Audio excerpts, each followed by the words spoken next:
welcome to the Banker's Tech Talk video series, keeping tabs on the developments in the fintech space.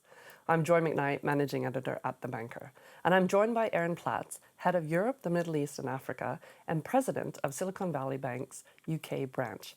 Erin, thanks so much for joining me today. Thanks for having me, Joy. So can you tell me a little bit about SVB and its impact in the fintech community? Absolutely. So at Silicon Valley Bank, we are a full-service commercial bank, but we focus exclusively on two sectors. And those sectors are innovation. So that's us working with very early stage innovation businesses through to late stage public and private corporates, many of which are really exciting fintech companies. And the other part of our business is working with the venture capital and private equity funds themselves.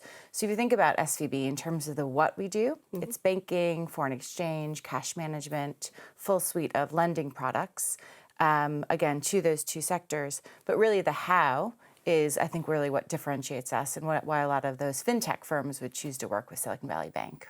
Recently, in partnership, you launched the Tech Hub Accelerate. What were the reasons behind that?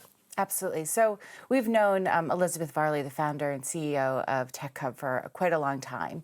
And for us, we've been in this market now for 14, 15 years. And the innovation economy in the UK looked very, very different than what it looks like now. And it's moved on in terms of maturity, sophistication, but inclusion and diversity remains a really, really critical topic for all of us to lean into. So Elizabeth approached us, and the Tech Hub Accelerate program is really about how do we continue to give access to entrepreneurs and founders that maybe wouldn't normally have access to the innovation economy.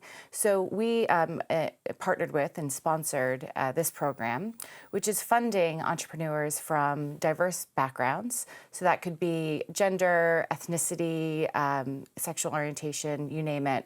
And so we're leaning in and funding and providing these founders access when they probably normally wouldn't be able to do it. So we are huge fans of Tech Hub and Elizabeth specifically, and we're really excited to see what we can build together with the Tech Hub folks. Excellent. And you mentioned at the beginning sort of your oversight in terms of working with venture capitalists and things like that. So what are you seeing in terms of trends of fundraising and investment, especially in Europe? And do you think Brexit is going to have any impact on that? Sure. So I would answer that question maybe in two different ways. So there's the fundraising with respect to the venture capital and private equity funds themselves, so the sources of capital. And then there's the investment into companies.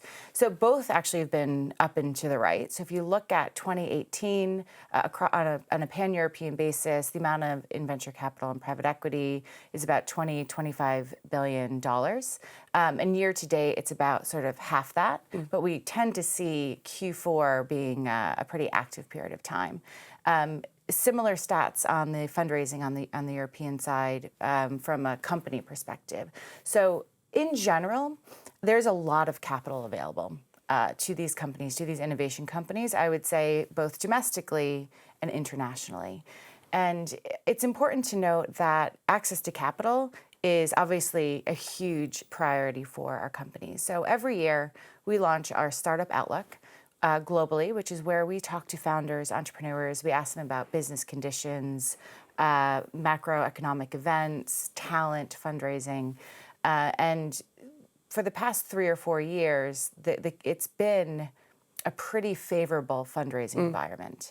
So there's a lot of capital is kind of sitting on the sidelines looking to enter the innovation economy. And I think the other good thing is we haven't seen the venture capital and private equity funds fundraising slow either.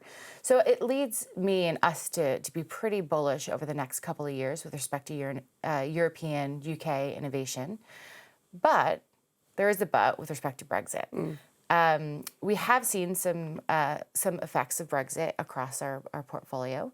Notably speaking to companies, let's say in Germany, who know that they need to set up in the UK, whether it be sales, marketing, technology, and aren't doing that until there's decisiveness on the direction that we're going to take. We've seen some softness on the UK M&A side, and of course talent is the #1 public policy issue for our clients on a global basis. So those are the things that we're really keeping close to. But generally, all of the signals are there that we're going to continue to outperform in this sector. Excellent. I wanted to ask you a little bit about SVB's partnership with Kentox, which is an Yes. FX management company. What kind of benefits will that bring to, the companies that are in your portfolio? Yeah, so Kentox is actually a great example of how we like to work with our clients and our founders. So we got to know that business a number of years ago, and the CEO, Philippe Gillis, and what he was building in terms of the software, as well as how and the culture and values that he's created in his company, were really attractive to SVB. So we started working with them on the banking side, on the lending side, and stayed close to their financial performance, but also their product development.